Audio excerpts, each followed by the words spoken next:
Salut, c'est Trado, je suis content de vous retrouver pour une mise à jour de l'analyse technique de MND qui m'a été demandée sur Boursorama. Si vous aussi voulez que je procède à l'analyse de votre action préférée, n'hésitez pas à vous y prendre ainsi. Vous déposez une demande sur un des forums Boursorama et vous m'informez après qu'il y a eu des demandes. Et dans ce cas, je serai absolument ravi de pouvoir vous fournir cette analyse dont voilà la teneur. Alors, avant de commencer, sachez que je ne suis absolument pas un conseiller financier, je suis analyste technique. Donc tout ce que je dis n'est qu'une analyse technique qui ne tient pas compte des fondamentaux. Alors voilà où on en est pour MND. Si vous ne connaissez pas Montagne et Neige Développement, il s'agit d'un acteur principal dans le domaine.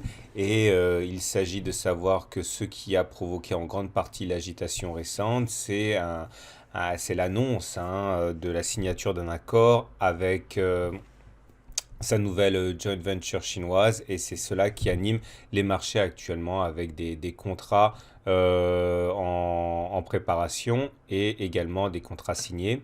Et nous voilà donc sur une unité de temps hebdomadaire. Alors, si vous découvrez l'analyse technique, ne vous laissez pas impressionner. Chaque bâton que vous voyez ici correspond à une semaine de cotation avec les plus hauts et les plus bas sur la semaine. Comme vous pouvez le voir au regard de cette méthode de la dite de Weinstein, on est en tendance haussière. On est en tendance haussière tout simplement parce qu'on a cassé une résistance importante qui était à 2 euros, qui nous maintenait en phase 1 de Weinstein. Et depuis qu'on est passé au-dessus, en particulier avec des volumes importants, eh bien, on a basculé en phase 2 de Weinstein, c'est-à-dire en phase de tendance haussière.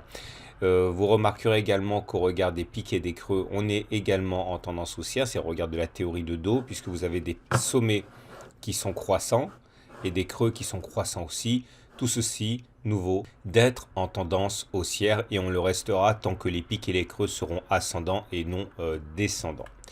Au niveau de l'Ishimoku, c'est intéressant aussi, même si c'est un petit peu plus compliqué si vous découvrez l'analyse technique. Vous voyez cette zone verte ou bleue, là ça correspond au nuage. Et on dit que lorsqu'on est au-dessus du nuage, eh bien on est en tendance haussière.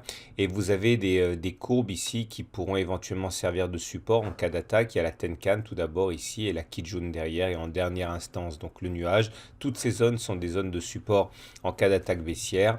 À noter donc que la première courbe est aux alentours de 4,4 euros ici, c'est la Tenkan et donc elle peut jouer son rôle de support en cas d'attaque baissière.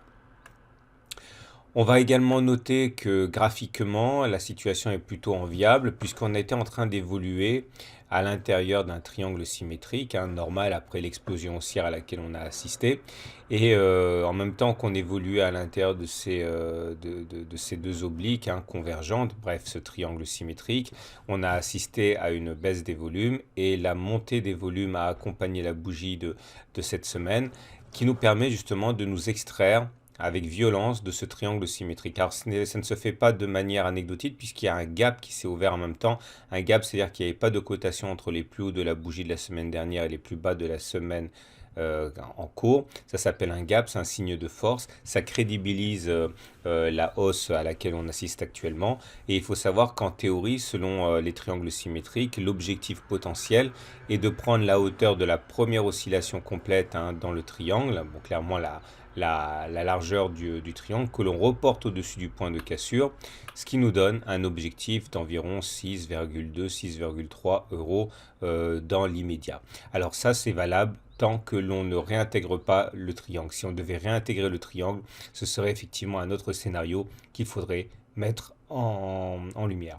Du côté des indicateurs techniques, on voit que les choses se présentent bien puisque ce sont toujours les haussiers qui sont aux commandes et on peut le dire parce que le momentum est au-dessus de 0 et que le RSI est au-dessus de 50. Tant que c'est le cas, effectivement, on dit que ce sont les haussiers qui tiennent le marché, d'autant que le MACD, ici la courbe bleue, est au-dessus de sa courbe rouge, avec possiblement ici un non-croisement baissier. Quand le MACD fait semblant de se rapprocher et de croiser son signal, mais qu'il repart ensuite vers le haut, ça s'appelle un non-croisement haussier, c'est également un signal qui est positif.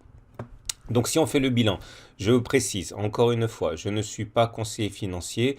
Pour être conseiller financier, il faut des habilitations et puis surtout, il faut maîtriser les fondamentaux de la valeur que moi, je ne maîtrise absolument pas. Mon analyse n'est que technique. Ce que je peux vous dire par contre, c'est que la tendance hebdomadaire est actuellement objectivement haussière, que les prochains supports sont à 4,1, 4,2 euros qui correspondent à l'épaisseur du gap qui a été ouvert ici. Vous voyez, ça c'est entre 4,1 et 4,2 euros.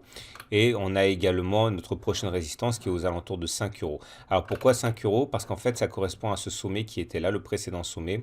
Pour l'instant, on est légèrement au-dessus, on est à 5,1, mais il faut impérativement clôturer au-dessus ce vendredi pour vaincre ce sommet. Et il continuera effectivement à bloquer les cours toute cette semaine. Tant qu'on ne l'aura pas passé en clôture, on ne pourra pas affirmer qu'il a été vaincu. Donc 5 euros, c'est notre résistance actuelle qui est en train d'être passée, mais la semaine est loin d'être terminée. Il reste encore cet après-midi et demain.